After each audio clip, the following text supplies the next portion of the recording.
오늘 이제 그 달마 혈맥론 좀 서론이 길었어요. 오늘부터 이제 본격적으로 이제 시작됩니다. 이제 우리 제목에서 보는 것처럼 이제 달마 혈맥론 하면 부처님의 석가모니 부처님의 그 법맥이 혈맥이 이렇게 지난 시간에서 살펴본 것처럼 그 28대조까지 내려와서 이제 달마 스님에게로 이어져서 그 법이 이어진 거라는 거죠. 그래서 석가모니 부처님의 이 법맥이 이어졌는데 그 법맥의 핵심이 무엇이냐? 석가모니 부처님으로부터 시작해서 28대조까지 달마에게까지 이르렀고, 또 그것이 이제 중국으로 와서 이제 본격적으로 전해지기 시작할 것인데, 이 석가모니 부처님께서 실질적으로 제자에게 이렇게 이어가면서 법을 물려준 거잖아요. 법맥이 이렇게 전해져 왔단 말이죠. 그럼 도대체 전해져 온 법의 실체가 뭐냐? 부처님께서 깨달은 바가 무엇이냐?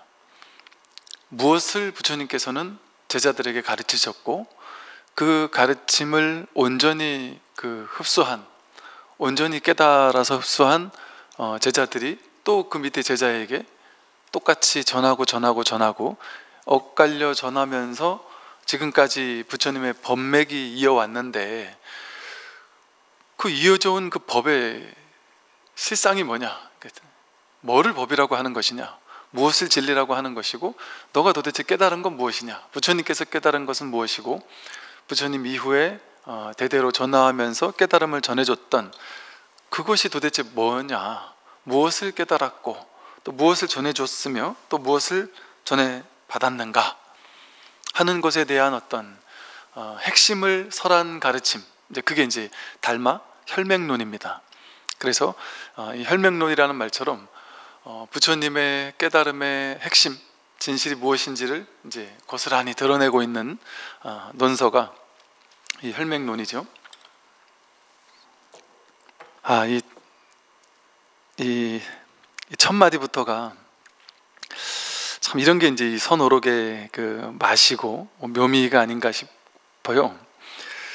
이렇게 짧고 간단한 말 속에 정말 하고자 하는 말을 이렇게 딱 담아낼 수 있는 이 능력, 이런 게 참 대단한, 이래서 우리가 선오록을 보는 게 아닌가 하는 생각이 들어요.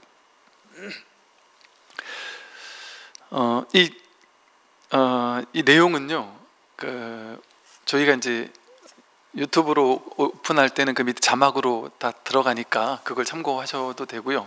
제가 굳이 내가 좀 교재가 있으면 좋겠다 하시는 분들을 위해서는 이 진흥원 쪽에서 그 파일로도 올려드릴 것 같고, 다음 주쯤 해가지고 이거를 제가 저하고 우리 절의 신도님들 필요하신 분들 몇 분이라도 볼까 싶어서 이렇게 제본을 좀 몇 개만 하고 있는데, 그래서 여러분들 혹시나 필요하신 분들 계시면 이제 다음 주부터 한 당분간은 좀 희망하시는 분들에게는 제본비 정도만 받고 이렇게 팔려고 또 생각하니까, 희망하시는 분들은 오늘은 그냥 들으시고 다음 주부터 한번 구매하실 수도 있겠습니다. 삼계 혼귀 동귀 일심, 이게 이제 달마 혈맥론의 첫 구절입니다. 삼계 혼귀 동귀 일심. 삼계가 혼란스럽게 일어난다. 삼계 혼귀, 삼계가 육계, 색계, 무색계, 이건 뭐 모든 이 세상 모든 것들, 삼라만상 모든 것들, 이런 소리예요.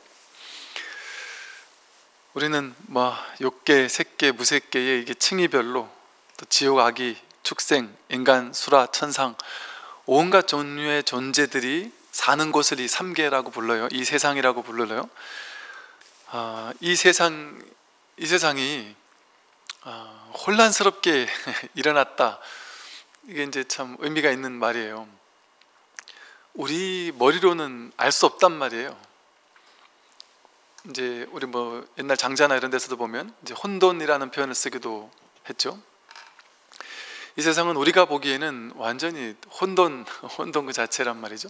그러니까 불확실성, 미래에 대해서 확실히 알 수 있는 게 아무것도 없어 보인단 말이에요.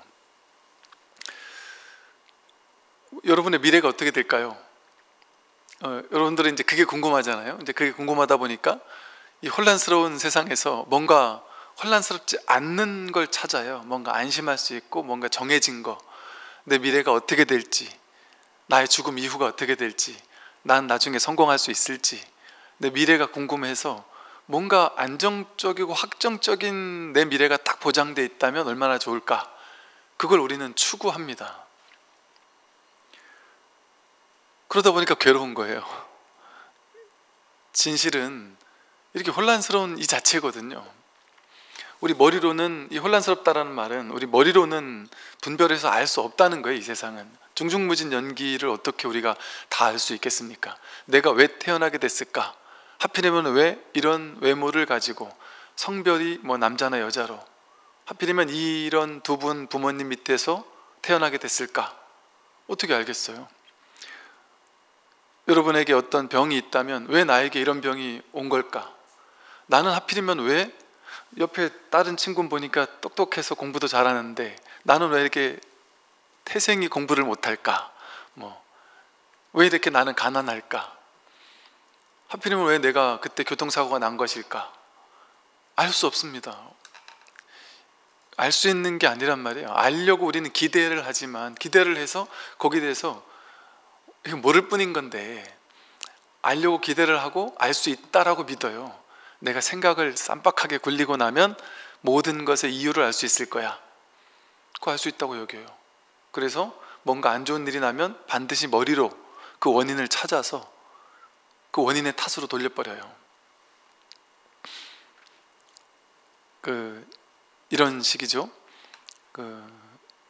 예를 들어 공무원이나 이런 사람들이 진급을, 저 사람보다 내가 더 똑똑한 것 같은데 저 사람은 안 됐고 나는 안 됐는데 저 사람은 됐다. 억울하잖아요. 그럼 그 원인을 찾으려고 그래요. 원인을. 그래서 나름대로 막 뭐가 원인일까를 막 찾는단 말이에요. 그래야 내가 그 사람이 좀 아부를 잘해서 내가 안 된 거야 이렇게 하고 나면 내가 이제 왠지 좀 안심이 되잖아요. 내가 나쁜 게 아닌 것 같으니까, 탓을 남에게 돌릴 수 있으니까. 근데 이제 제가 나름 이제 군생으로 오래 있었다 보니까 어찌 보면 이게 공직이라면 공직 생활이잖아요. 하면서 제가 딱 느끼고 깨닫게 된 거, 내지는 또 이제 세상 사람들과 많은 상담과 대화를 나눠보고 이러면서 느끼게 된 거, 그리고 인사 담당자들, 또 진급 담당자들, 심사위원들, 이런 사람들과 많은 대화를 나누면서 알게 된 그 놀라운 사실이 하나 있습니다. 우리는 진급 이런 거 대충 보면 뭔가 거기에 대한 엄청난 시스템이 있을 거라고 생각하기가 쉬워요. 어떤 확실한 명분 있는 시스템이 있어서 그 시스템대로 했을 거야. 그리고 그게 있는 것도 맞아요. 근데 그것이 인연을 넘어설 수 없더라고요. 정말 우리가 생각하지 못하던 변수가 너무 많단 말이죠. 당연히 이 사람은 진급돼야 될 사람인데 안 될 수 있습니다. 안 돼야 될 사람인데 될 수도 있습니다. 그 변수를 우리는 알 수 없어요. 너무 복잡하다는 변수가 있다 보니까. 어찌 생각하면 너무 고작 그거 하나가 이런 큰 영향을 미쳤다고 우리가 이해할 수 없는데 그럴 수도 있다는 거죠. 아주 아무것도 아닌 거 하나가. 그리고 또 이게 될 사람이면 나는 될 이유가 하나도 없는데 어떻게 희한하게 어떤 하나가 딱 맞아 떨어지다 보니까 될 수도 있더란 말이죠. 그런 다양한 무수히 많은 변수들, 즉 무수히 많은 우리가 생각지 못한, 머리로 파악하지 못하는 어떤 연기적인 현상들, 이런 걸 우리는 다 알 수 없습니다. 그러면서도 딱 된 사람이든 안 된 사람이든 본인은 원인을 안다고 생각해요. 난 내가 알아 이래요. 근데 사실은 아는 게 아니란 말이죠. 그 이면에 더 복잡한 말 그대로 중중무진의 연기가 그 일을 가능하게 만들었더란 말이죠. 내가 왜 아플까? 알 수 없단 말이에요. 우리 머리로 알 수 있을 거라고 느끼지만 하나도 알 수 없어요. 우리 물 하나 잘못 먹으면 큰일 날 수도 있잖아요. 맨날 먹던 물들인데, 아니 맨날 먹던 음식인데 그날따라 왠지 몰라요, 그날따라 갑자기 그 음식을 먹고 얹힐 수도 있거든요. 딴 사람에게는 전혀 영향을 미치지 않았던 음식인데 나하고 뭐가 안 맞았든지 나에게 들어오면 병을 가져올 수도 있더라는 거죠. 이걸 우리가 머리로 다 알 수 있다? 알 수 있기를 기대하면서 살지만, 그래서 머리를 굴리고 공부하면서 많은 걸 배우면 나는 더 많은 걸 알 수 있을 거야, 그런 마음으로 인생을 살지만 그거는 자신의 생각이고 기대에 불과하죠. 100% 완벽하게 삶을 알 수 없습니다. 이 세상은 이 중중무진 연기라는 말은 알 수 없다는 거거든요. 근데 머리로는 연기 세계를 머리로 어떻게 다 파악할 수 있겠어요. 그러니까 이 세상을 본래 혼돈이라고 하는 거예요. 그게 진실이에요. 그게 진리고, 그걸 내가 질서정연하게 딱 논리를 세워서 그걸 해석하고 싶고 판단하고 싶고 규정하고 싶고, 이건 이런 거고 저건 저런 거야, 딱 직선적인 어떤 인과를 딱 만들어서 딱 쥐어야 이 정신은, 생각은, 판단 분별은 시원하단 말이에요. 통쾌하고 뭔가 안정적인 것 같단 말이죠. 근데 그건 아무리 자기가 논리를 세웠어도 그건 자기 논리예요. 수많은 학문들이 그렇잖아요. 학문이라는 게 정말 우습다? 웃기는 게 많죠. 이게 정설이라고 믿으면서 몇십 년 동안 그걸 정설이라고 모든 사람이 알고 있고 교과서에서 배웠단 말이에요. 근데 그거 뒤바뀌기 쉽습니다. 다른 견해가 나와서 그게 뒤덮여요. 그러니까 다른 견해가 맞다고 해서 또 그 다음 시대에는 그게 옳은 걸로 또 교과서에 실린단 말이에요. 근데 그것도 영원하다고 할 수 없어요. 제가 뭐 그런 비유들을 많이 드렸잖아요. 뭐 건강, 어떤 게 건강에 진짜 좋은 거냐 이런 것도 알 수 없어요. 이게 건강에 좋다고 생각했는데 나중에 보니까 그게 안 좋은 걸 수도 있죠. 그게 보통 뭐 우리 요즘에 백신 맞고 하는데 백신의 안정성? 이게 어차피 뭐 10년, 20년, 30년 반복해서 봐야 그제야 조금 안정성을 볼 수 있을까 뭐 한다 그래요. 그럼 그게 불안정하다고 해서 우리가 뭐랄까 무조건 맞거나 무조건 안 맞아야 된다라는 딱 정해진 법이 있느냐? 이거 20년 맞았던 것도 이게 잘못되었다라고 해서 뒤집히는 경우가 되게 많습니다. 의학 이런 것에서는 좋다고 생각해서 항상 막 맞았는데 이게 한 20, 30년 지나고 나니까 그게 안 좋다라는 게 나와가지고 그걸 전면 다시 본다든지 이런 것도 많죠. 옛날에 우리 가습기 첨가제인가 뭐 그런 거, 그 가습기를 그냥 기왕 트는 것보다 뭐 냄새도 좋고 몸에도 좋다고 하니 첨가제를 막 뿌려가지고 가습기가 있으면 되게 몸에 좋은 줄 알고 했단 말이에요. 근데 그거 맞다가 죽는 사람이 있다라고 어떻게 생각을 했겠어요? 모른단 말이에요. 근데 알 수 있을 거라고 우리는 생각을 하지만. 그래서 우리가 뭔가 질서정연하게 세상을 내가 딱 알아야 된다, 그거는 자기의 생각이고 자신의 기대일 뿐이에요. 그럴 수 없습니다. 어느 정도는 그럴 수 있겠지만 100% 내가 이렇게 머리로 세상의 이치를 다 정해내릴 수가 없습니다. 세상은 본래 혼돈이에요. 혼돈. 그게 자연스러운 삶의 이치고, 삶은 불확실한 거예요. 가장 확실한 것은 딱 하나밖에 없어요. 여러분의, 그래서 어떤 스님이 그랬다 그죠? 제가 뭐 시험에 합격을 할까요? 안 할까요? 제가 이 친구와 결혼을 할 수 있을까요? 없을까요? 제가 회사에서 어떻게 될까요? 물어보니까 한 가지는 확실한 거, 100% 확실한 거. 나는 미래, 내가 딴 사람한테 가서 미래 물어봐야 뭐 제대로 모를 거다. 근데 나는 확실하게 안다. 딴 사람들 점쟁이 수백 명 찾아가 봐라. 점쟁이도 맞을 수도 있고 틀릴 수도 있지. 나는 확실하게 안다. 그러니까 내가 얘기해 줄까? 근데 100% 확실한 걸 얘기해 줄까? 그랬더니 그럼요. 제가 스님을 믿는데 스님 말은 100% 맞을 건데 스님이 또 이렇게 맞다고 하시니 스님 말이 맞겠죠. 스님, 제 미래는 어떻게 될까요? 100% 확실한 거 알려주십시오. 그래서 스님이 난 100% 아니면 얘기 안 한다. 확실하게 얘기해 줄게. 믿을 거냐? 믿겠습니다. 뭡니까? 어떻습니까? 그랬더니 너의 미래는 100% 불확실하다. 나도 할 수 없고 너도 할 수 없다. 이게 진실이에요.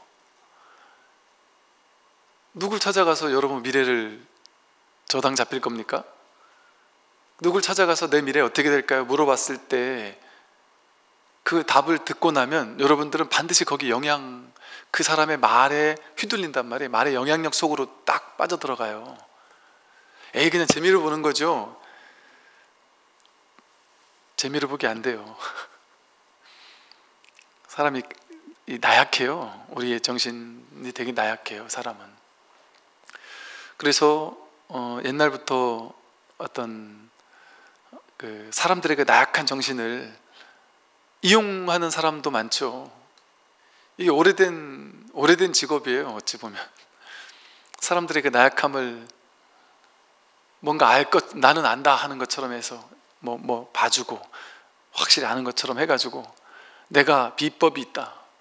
너는 이제 몇 년 안에 죽는데 내가 안 죽게 해주는 방법이 있다. 그러면 뭐 전 재산인데 안 갖다 바치겠어요? 근데 그게 기본적으로 그럴 필요가 없는 이유가 뭐겠어요? 불확실한 게 진실이에요. 재행무상이에요. 끊임없이 변해가는데 어떻게 정해진 게 있다면 답할 수 있겠죠. 근데 부처님 진리 자체가 삼법인이라고 해서 법의 도장, 이건 완전히 법이라서 딱 도장 찍은 것처럼 우리가 집이 그게 언제부터 내 거예요? 도장을 딱 찍었을 때부터 내게 되잖아요. 확실하다 이 소리거든요. 이 말은 법의 도장이라는 거는 이건 확실한 법이라는 소리예요. 여기 어긋나는 건 진리가 아니에요. 그러면 부처님께서 삼법인 재행무상, 재법무화, 모든 건 확실하게 변한다. 정해진 건 하나도 없다는 소리거든요. 무유정법, 정해진 바는 하나도 없다. 우리 인생은 정해지지 않은 것을 받아들일 수 있어야 돼요. 우리 지혜로운 사람이라면. 근데 우리는 그걸 받아들이기 싫어요. 내 미래가 뭔지 확실히 알고 싶어요. 내 정해진 미래가 어떨까를 알고 싶어요. 그건 사람들의 공통적인 욕망이에요. 왜? 내가 여기 이렇게 내 몸과 마음을 지닌 나라는 존재가 있다라고 여기니까 내가 그럼 어떻게 될까? 내가 잘 살 수 있을까? 내가 못 살 수 있을까? 이게 궁금해지는 거예요.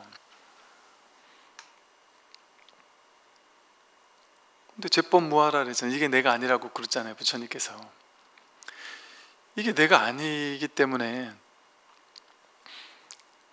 정해진 미래를 딱 정해서 알려고 하는 것 자체가 우리를 괴롭혀요. 우리를 괴롭힙니다. 우리가 진정으로 진정한 평화, 근원적인 평화, 근원적인 행복, 근원적인 안심, 깊은 안심. 달마 스님의 안심법문이라는 또 이게 책이 있거든요. 글이 있거든요. 불교는 안심법문이에요. 안심. 여러분이 어떻게 하면 안심할 수 있을까요? 안심할 수 있을 만한 미래가 정해져 있다? 그래서 그 미래를 나는 얻을 수 있다 하면 안심할 수 있겠지만 그런 건 없다는 게 진리라니까요. 그런 건 없습니다. 여러분, 내가 미래가 안심했으면 좋겠어서 돈을 벌잖아요. 돈을 딱 어느 정도 쟁여놓고 내가 이걸 가지고 노후에도 쓸 수 있을 만큼의 돈이 딱 있으면 내 그 돈에 의지해서 안심할 수 있겠지 싶으니까 돈을 버는 거거든요. 그 돈이 나를 안심시켜 줄까요? 생겨난 모든 건 사라지는 거죠. 돈도 생겨난 거기 때문에 반드시 사라집니다. 돈에 의지할 수 없어요. 죽고 나면 돈이 무슨 소용이 있겠어요? 그 어떤 것도 나를 완전히 안심시켜 주지 못해요. 불가능합니다. 그걸 찾으면 괴로워요. 나를 안심시켜 줄 만한, 내가 기대해서 의지할 만한 무언가를 찾는 사람은 죽을 때까지 안심할 수 없습니다. 계속해서 불안한 마음으로 찾아나서요. 나를 안심시켜 줄 어떤 대상을 찾아나서요. 여러분들이 어떤 대상을 찾아 나서는 동안은 행복은 그 자리에 없습니다. 내가 여기 없으니까, 자꾸 찾아 나서니까. 무엇을 받아들여야 될까요? 진리를 받아들여야 돼요. 뭐가 진리입니까? 삼법인이 진리예요. 이 혼란이 진리예요. 혼돈이 진리예요. 불확실성, 그게 바로 진리입니다. 불확실한 것을 받아들이고 나면요, 그 진짜 안심하게 돼요. 안심하게 돼요. 뭔가 이걸 딱 정하려고 할 때 불안한 거거든요. 현실적으로 봤을 때 우리 분별로 보면 이게 불확실이라 했어요. 혼돈이라고 했어요. 우리 중생의 눈으로 보면 세상은 불확실성이고 혼돈이에요. 근데 그거를 받아들이라는 말은 뭐겠어요? 겉으로 드러난 이 모습은 불확실한 게 당연한 거예요. 그런데 뭐랄까, 그 불확실성의 이면에 깊은 밑바탕에 온갖 삼계가 막 혼란스럽게 일어나고 있는 이 밑바탕에 전혀 혼란스럽지 않은, 전혀 시끄럽지 않은 깊은 고요, 아무 일도 일어나지 않는, 우리는 이걸 원하면 얻지 못했을 때 괴롭잖아요. 근데 어떤 걸 원하고 어떤 걸 원하지 않고 이런 거를 떠나서 완전히 고요한, 어떤 일도 일어나지 않는, 본래부터 단 한 번도, 우리는 태어나고 죽는 엄청난 일이 우리 인생에 벌어지잖아요. 내가 사랑하는 사람이 태어나고 죽는 일이 벌어지잖아요. 울고 웃을 만한 일들이 벌어지잖아요. 내가 성공하고 실패하는 일들이 실제로 벌어지잖아요. 그런데 그렇게 혼란스럽게 울고 웃을 만한 실질적인 일들이 벌어진다고 여기니까 우리가 혼란스럽고 괴롭고 두려운 거죠. 삼계 혼기나 동기 일심이거든요. 이 모두가 일심, 한 마음으로 돌아가더라. 이게 이 세상의 진실이에요. 우리 분별의 눈으로, 중생의 눈으로 보면 세상은 너무 혼란스럽고 막 앞이 안 보이는 희뿌연 어떤 안개 속을 헤매는 것 같고 불분명하단 말이에요. 그걸 분명하게 내가 하려니까 괴롭단 말이에요. 분명히 할 수 없어요. 그냥 그 불분명한 그 자체가 질서예요. 무질서한 그 가운데 그걸 우리는 우리 입장으로서는 받아들일 수밖에 없어요. 근데 그 모든 혼란스러운 복잡다단한 이 시끌시끌한 이 세상의 본바탕은 일심이라는 말이 뭐겠어요? 오로지 하나의 마음이라는 거지. 마음은 그냥 이름을 붙여서 마음이에요. 마음이라고 이름 붙이든, 법이라고 이름 붙이든, 진리라고 이름 붙이든, 본성이라고 이름 붙이든, 공이라고 하든, 이름 붙이든 않든 이름 붙일 필요가 없죠. 사실은 이름 붙이면 그걸 자꾸 모양으로 취하게 되니까. 삼기일심 이러니까 한마음이라는, 마음이라는 뭐가, 내 마음, 이렇게 내가 맨날 쓰는 이 마음, 이 마음이라는 걸 이미지로 그려서 그걸 취한단 말이에요. 그러니까 이건 일심조차 아닌 거예요.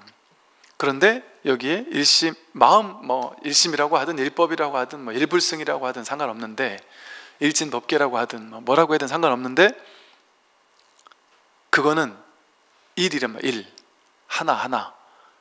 이 일이란 말도 약간 좀 거추장스러운 오해의 소지가 있어서 불교에서는 일이라는 말보다 불이라는 말을 더 좋아해요. 불이, 둘이 아니다. 둘이 아니라는 말은 셋, 넷, 다섯, 여섯이 아니다 이 소리예요. 나뉜 게 없다 이 소리예요. 오로지 하나뿐이다 이 소리예요. 하나뿐이다. 세상이 이렇게 복잡다단하게 막 삼계가 펼쳐져 있어요. 이 온 세상이 막 펼쳐져 있는데 이게 어디로 돌아가냔 말이에요. 일심으로 돌아가더라. 동기일심이더라. 우리가 절에 와서 제일 먼저 하는 게 삼기의잖아요. 법회 때마다 하는 게 삼기의. 세 가지로 돌아가니 그 세 가지에 돌아가 의지하겠다. 내가 돌아갈 곳이 바로 그 세 가지란 말이에요. 그걸로 돌아간다. 근데 그 세 가지가 하나란 말이에요. 불법승 삼보가 바로 하나란 말이에요. 불을 마음이라고 한 거고, 법을 마음이라고 한 거고, 승을 마음이라고 한 거예요. 여러분에게 있는 본래 진실, 그걸 불이라고 했어요. 부처라고 했단 말이에요.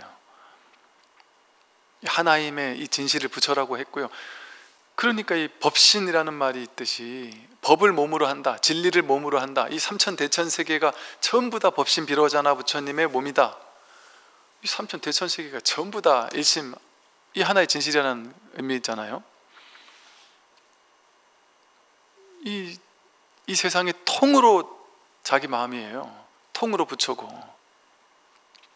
그렇다고 해서 여러분이 이 우주 전체가 통으로 하나의 마음이고 하나의 부처고 하나의 나의 본래 면목이야 이렇게 생각한다면 그건 그냥 생각이에요. 그렇게 생각하는 사람들이 뭐 학문을 공부하면서 그렇게 생각하고 정리할 수 있죠. 근데 그게 내 삶에 효능을 발휘하느냐, 공덕이 되느냐, 나의 괴로움을 실질적으로 해결해 주느냐, 머리로 그렇게 안다고 해서 그게 해결해 주겠어요? 말하자면, 말로 표현할 수 없지만 이걸 그냥 말하자면 그렇다는 거예요. 그래서 내가 바로 부처고 내가 바로 법이에요. 자기에게 법이라는 건 따로 없습니다. A라는 사람이 어느 날 갑자기 어떤 생각에 치우쳐 있어요. 그럼 그것 때문에 괴로워요. 그럼 그 치우쳐 있는 생각을 깨뜨려 줄 뿐이에요. 내가 갑자기 어떤 생각을 취해가지고 막 불편해졌어요. 그럼 그 불편해지게 된 그 치우친 생각을 깨뜨려 줄 뿐이에요. 그러면 제자리로 돌아오는 거예요. 여러분들이 어떤 생각 하나를 집착하기 시작하면 그것 때문에 괴롭습니다. 여러분들 그렇잖아요. 어느 날 아무 일 없다가 어느 날 갑자기 어떤 한 생각이 일어나서 갑자기 괴로워지기 시작하잖아요. 갑자기 친구를 만났는데 그 친구가 뭐 서울에 집을 샀다더라. 그럼 갑자기 내가 초라해지면서 나도 그래야 되는데 하면서 내가 지금까지 뭐 했지? 나는 평범하게 잘 살아왔는데 지금 그 친구를 만난 이후에 갑자기 내 인생은 험한 것처럼 바뀌어버렸어요. 자기가 그렇게 만들었죠. 그 한 생각을 집착해서 그게 맞아 하고 집착했단 말이에요. 그렇게 할 수는 있죠. 나도 서울에 집 하나 사야지 그렇게 마음먹을 수는 있죠. 그것도 하지 말라는 건 아니에요. 마음먹을 수는 있죠. 근데 그건 나에게 달린 일이 아니에요. 내가 노력할 수는 있지만 내가 노력한다고 100% 다 됩니까? 세상 일이? 안 돼요. 이걸 자각해야 돼요. 내가 노력하는 거는 당연히 해야 되는 거예요. 그냥. 그런데 그게 되고 안 되고는 나에게 달린 일이 아니에요. 법기에 달린 일이에요. 중중무진 연기가 도와줘야 된단 말이에요. 그러니까 될 일은 신기하게 내가 해서 되는 게 아닌 것 같은 느낌 들지 않나요? 어떻게 이런 일을 내가 했지 싶은데 밤에 돌아보면 그 일이 될 때까지는 이 세상이 막 그냥 저절로 도와줬어요. 여러분 지금 이제 여러분 나이쯤 사시니까 그게 딱 감이 오지 않아요? 내가 죽어라고 노력하고 집착을 해도 안 될 건 정말 죽어도 안 돼요. 정말 어떻게 이렇게까지 했는데도 안 되지 싶고 막 억울하고. 근데 저 사람은 보니까 그렇게 노력하지도 않는데 너무 쉽게 돼요. 그게 세상이잖아요. 여러분도 여러분 인생에서 뭔가 놀라운 일을 성취한 게 있는데 가만히 보면 어쩌지 하다 보니까 이렇게 됐네? 이렇게 되잖아요, 사실.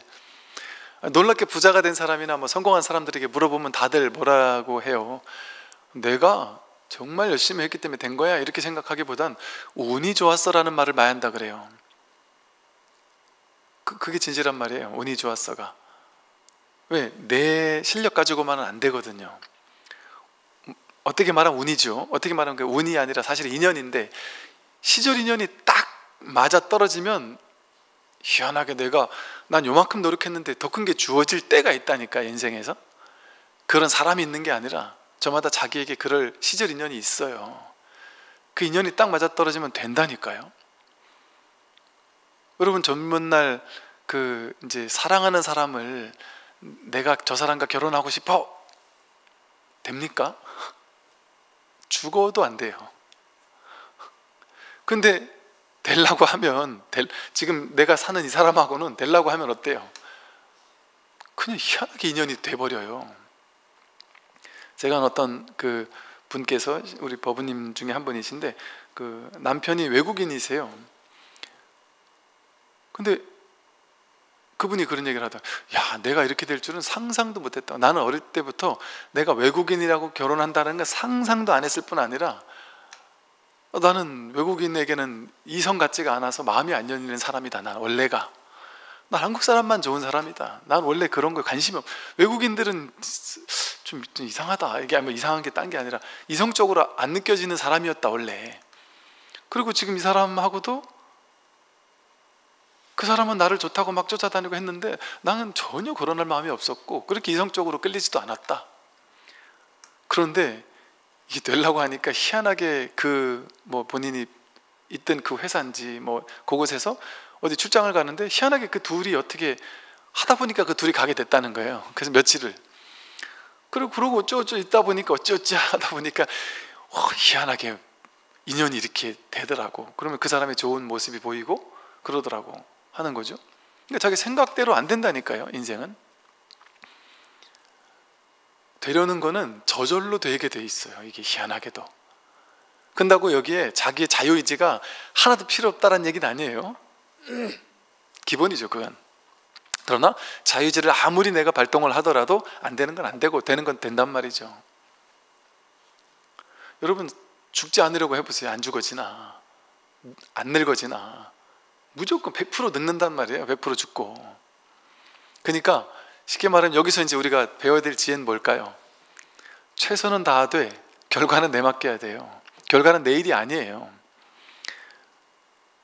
진정한 진짜 나, 우리가 법신이라고 하는 법신불의 일이에요. 자성불의 일이에요. 법신불의 일이고 이 에고, 나라고 하는 이 에고의 일이 아니라 진짜 나, 이 법신이라는 전체 나, 전체 나가 전체 작용으로서 그게 되게 만들어지고 안 되게 만들어지고 하는 거예요. 그러니까 내 힘으로만 되는 게 아니라 전체가 도와주니까 되는 거예요. 되더라도. 그런데 거기다가 나를 내세워서 내가 어떻게든 할 거야 하면 되겠습니까? 나를 내세우면 안 돼요. 그건 진리와 어긋나는 거기 때문에 그래요. 우리를 유일하게 진리와 멀어지게 하는 게 바로 이 나라는 아상, 에고, 여기서 시작되는 분별이거든요. 그러니까 이 진리를 깨닫고 나면 나를 내세우는 삶이 아니라 이 법신이 나구나. 법신의 작용, 뭐가 법신의 작용이에요? 해가 뜨는 게 법신의 작용이고 사람들이 적재적소에서 자신의 인생을 살고 있는 게 법신의 작용이에요. 그게 내 일이에요. 내 일. 남들의 일이 아니라 남들이 잘 된다. 그 내가 질투할 일이 아니라 내가 잘 되는 것과 똑같은 거예요. 그러니까 불교에서 수희찬탄, 저 사람이 잘 되는 걸 내가 수희찬탄했을 뿐인데 그게 내가 잘 된 것과 똑같은 효과를 본다고 그러죠. 똑같은 효과. 질투한다라는 마음은 저 사람과 나를 둘로 나누는 마음이잖아요. 그러니까 저 사람은 잘 됐는데 나는 안 됐구나. 이건 자꾸 이 에고를 강화시키고 이분법, 둘로 나누는 마음을 강화시키고 어리석음을 강화시키는 마음이에요. 근데 사실은 저 사람이 부처가 됐다, 내가 부처가 된 거라니까요. 저 사람이 부자가 됐다, 저 사람이 좋은 일을 한다, 이게 내가 하는 거라니까요. 그러니까 그 사람이 큰 복을 지었다, 내가 하는 일이니까 얼마나 기쁜 마음으로 진심으로 기뻐해 주지 않을 수 없겠죠. 그럼 그게 그 사람의 공덕이 나의 공덕이라니까요. 나너가 본래가 둘이 아니기 때문에. 그 수위찬탄을 하는 순간에 내가 불이법을 구족하게 된다니까요. 둘이 아니구나. 그리고 남들이 힘들고 괴로울 때는 어때요? 그냥 동체 대비심이 생겨나는 거예요. 저절로. 둘이 아니라는 마음에서 오는 저절로 돕는 거예요. 내가 너를 돕는다가 아니에요. 그러니까 무주상부시가 저절로 되는 거죠. 내가 나를 돕는 거예요. 내가 배고프면, 배가 꼬르륵하면 입으로 먹을 걸 맨날 주잖아요. 그러면서 여러분들이 여러분 입에다가, 얘는 맨날 먹기만 하잖아요. 근데 여러분 입에다가 내가 맨날 먹을 거 줬으니까 돈 내, 좀 갚아, 이런 얘기 안 하잖아요. 자기가 자기에게 준 거니까. 여러분 자식들 돈 필요하면 돈 주고 밥 필요하면 밥 주고 다 맨날 주면서도 자식한테 돈 달라래요? 내가 이만큼 했으니까 줘, 이래요? 하죠. 안 하는 것 같지만 기대가 있단 말이에요. 내가 늘 어떻게 키웠는데 너가 하면서. 내가 어떻게 키운 게 아니에요. 그냥 그렇게 키워주는 거예요. 한 20년 애가 커질 때까지, 본인 밥벌이 할 때까지만, 그때까지만 내 자식인 거예요. 쉽게 말해. 내 자식이라는 말은 뭐냐면 내가 애가 지 밥벌이 할 때까지만 내가 그냥 무주상 보시해 준다. 먹이고 키우고 재우고 교육시키고 다 해준다. 그러고 나서 본인 밥벌이 할 때가 됐다. 그러면 사실은 그는 이젠 내 손을 떠난 사람이고 그냥 한 존재예요. 이 세상에 남들과 똑같은 한 존재예요. 그렇게 바라봐야 돼요. 그러면 자식하고 부딪힐 일이 없어요. 찾아주면 얼마나 감사한 일이에요. 남인데 나한테 와서 막 고마워하고 하니까 고맙고 감사한 일이고, 안 찾아와도 너 인생 열심히 살면 된다. 저한테 요즘에 이렇게 고민을 상담하시는 분들 보면 아이고 연세가 50, 60, 70, 80이 되셨는데도 불구하고 여전히 자식 걱정, 손주 걱정, 또 그 걱정을 당하는 40대, 50대 부모님들은 그 부모님이 나를 이젠 좀 놔줬으면 좋겠다. 저는 그 이해가 안 되는 거예요. 아니 지금 본인 자식도 있고 지금 나이가 40대, 50대가 됐는데도 부모님이 그렇게 스트레스 받을 정도로 그 보살님 걱정을 한단 말이에요. 죽을 것 같아요. 저는 정말 너무 죽을 것 같아요. 숨이 막혀요. 평생을 이렇게 살았는데 앞으로도 이렇게 살아야 된다는 게 숨이 막혀요. 그러면서 또 어떤 분들은 막 이렇게 하라고 하고 안 하면 막 화를 내고 짜증을 내고 욕을 하고 그런다는 거예요. 아직까지도 조종하려고 하고, 그게 요즘 말하면 가스라이팅이지 뭐겠어요. 그 독립적인 한 존재로 그냥 이렇게 허용해 줘야 되거든요. 누구든. 심지어 남편 아내도 내 거가 아니에요. 그냥 인연따라 이렇게 모였다 흩어지는 존재들이죠. 그냥 인연따라. 그러니까 그 역할놀이 하는 거예요. 역할놀이. 그냥 역할놀이. 여러분과 저도 역할놀이를 하는 거예요. 스님이라는 정체성이 있느냐, 실체가 있느냐, 그런 거 없어요. 여러분도 머리 깎으면 스님이에요. 머리 깎고 스님 되면 스님이 있고, 스님들도 나가면 나가는 거예요. 스님들 보통 10분 출가하면 8, 9분은 나가시는 경우도 많아요. 좀 못 버텨가지고 나가기도 하고, 나갈 수도 있고. 부처님 당시에는 오라 비구요 한마디면 스님이 된 거예요. 그냥 7, 8번을 들어왔다 나갔다 들어왔다 나갔다를 하다가 8번째 다시 출가해서 아라한과를 증득한 제자도 있어요. 정체성이 없단 말이에요. 정체성. 자기 정체성이라는 게 정해져 있는 게 없어요. 이거 실체적인 사고방식에 딱 있고 명확히 둘로 나누는 이런 사고방식에서는 실체적인 게 있죠. 신과 인간이 명확히 둘이잖아요. 명확히 금이 거지잖아요. 그러면 인간과 신을 연결하는 중간자, 신부님이 됐든 성직자 계층은 명확히 둘로 나뉘어요. 인간과는 완전 다른 존재예요. 그 종교에서는 완전 다른 존재죠. 근데 이 불교는 불이법이거든요. 불이법. 여러분과 제가 그냥 역할놀이를 하는 거예요. 그냥 역할놀이 하면 좀 재미없으니까 그냥 모양으로 이렇게 승복, 머리 이런 거를 그냥 캐릭터로 만들어 놓은 거예요. 다를 게 아무것도 없단 말이에요. 남자 여자 다를 게 아무것도 없어요. 여자는 못 깨닫는다? 그럴 수가 없어요. 그건 불교의 기본이 아니에요. 불이법이 아니잖아요. 이 마음에서는 남자가 있고 여자가 없다니까요. 늙고 젊은 것도 없어요. 그런 게 본래가 없습니다. 여기저기도 없어요. 하루 종일 그 손오공이 삼장법사에 아무리 도망가려고 해도 부처님 손바닥이라고 하는 게 아무리 뛰고 달리고 달려도 열의 여거예요. 오는 바도 없고 가는 바도 없어요. 딱 이 마음자리 하나. 여기서 도망칠 수가 없어요. 여러분이 부처라는 이 진실, 여기서 벗어날 수가 없습니다. 도망칠 수가 없어요. 단 한 번도. 오고 가는 게 없습니다. 죽을 수가 없습니다. 산 적이 없기 때문에, 태어난 적이 없기 때문에 죽을 수가 없어요. 다 자기 생각으로 만드는 거예요. 자기가 자기 생각으로, 분별심으로 내가 태어났다라는 상을 만들어서 그걸 쥐고 있고, 내가 늙는다, 난 남자다 여자다, 난 스님이다 소견이다, 난 늙어가고 있다, 나는 죽을 거야 언젠가. 이게 다 자기 망상의 세계 속에서 3개 혼기라니까요. 3개가 그냥 혼돈스럽게 일어난 거를 그 중에 어떤 하나를 딱 쥐어서 이게 나고, 이거 아닌 건 다 남이야, 이렇게 붙잡은 거예요, 자기가. 그건 진실이 아닙니다. 여러분 머릿속에는 여러분 각자 머릿속에 있는 저마다의 삼계가 있어요. 삼계 혼기가 다 있어요. 어떤 사람 이 세상은 정말 아름다운 곳이야 이렇게 생각하는 사람이 있고, 어떤 사람 이 세상은 정말 비참하고 치사하고 더럽고, 세상 사람들은 전부 다 자기밖에 모르는 이기주의자들이고 사람을 믿으면 안 되고, 이런 걸 또 진실이라고 여기면서 그런 세계를 만들어 놓고 그 세계 속에 사로잡혀 사는 사람도 있죠. 이 세상은 그런 곳이 아니에요. 이런 것도 아니고 저런 것도 아니에요. 좋은 것도 아니고 나쁜 것도 아니에요. 그 어떤 곳인지는 자기가, 자기 생각이 임시로 규정했을 뿐이에요.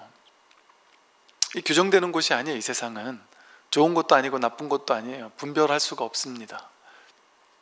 텅 비었어요. 고요합니다. 삼계가 혼기 혼란스럽게 일어나서 이렇게 시끄러운 세상, 이 우주가 있잖아요. 이 본질은 고요합니다. 완전히 고요합니다. 그 고요함은 이 시끄러운 가운데 고요함이에요. 이 복잡다단한 가운데 고요함이란 말이에요. 바깥에서 빵빵거리는 소리가 안 들려서 고요한 게 아니고, 세상 사람들이 시끄럽지 않아서 고요한 게 아니고, 시끄럽게 떠들고 노래도 나오고 온갖 시끄럽고 복잡다단한 혼란스러운 일들이 일어나는 가운데 아무 일이 없는, 그 어떤 소음도 방해할 수 없는 고요함이란 말이에요. 이게 우리 본래 면목이에요. 본래 모습이에요. 근데 이 고요한, 이 진정한 자기의 본래 모습을 모르고 우리는 분별만을 주인으로 삼아서 자기 생각, 분별, 판단, 자기 규정, 그것만을 주인으로 삼아서 지금까지 평생을 살아왔다 보니까 내가 지금 생각으로 만들어 놓은 우주, 자기 우주지요. 자기가 분별한 세계, 그 세계 속에 빠져서 자기가 살고 있으면서 세상은 이런 곳이라고 하면서 막 분노에 떨어요. 세상은 불합리한 곳이야 라고 생각하면서 분노에 떨면서 이 불합리한 세상을 내가 바꿔야 돼 하면서 불합리하지 못한 사람들을 보면서 막 화를 내요. 정치인들을 욕하고. 본인 마음이 그렇게 불합리하고 부조리하고 둘로 나뉘어 있어서 정의와 비정의가 둘로 나뉘어 있으니까 세상이 그렇게 보이고 그걸 자기가 해결하겠다고 나서는 거예요. 그렇게 해결하려고 나서는 게 잘못됐다는 얘기는 아닌데, 선우가 뭐가 먼저인지를 알아야 된단 말이에요. 자기 마음이 둘로 나뉘어 있으면 세상도 둘로 나뉜 것처럼 보인단 말이에요. 그럼 세상을, 그래가지고 세상이 이런 중생심을 가지고 세상을 정의롭게 만들려고 하면, 불가능하다라고 하면 또 좀 그럴 것이고, 본질적으로는 불가능해요. 본질적으로는 내가 먼저 깨달아야만 세상을 깨닫게 할 수 있어요. 세상을 정의롭게도 할 수 있고 행복하게도 할 수 있고 다 할 수 있는 길이 열려요. 왜냐하면 세상이 불국토가 됐어도 내가 중생이면요, 그 불국토 속에 내가 들어가 가지고 내가 이 불국토를 중생세계로 바꿔버려요. 왜? 세상은 행복한데 나는 행복하지 않거든요.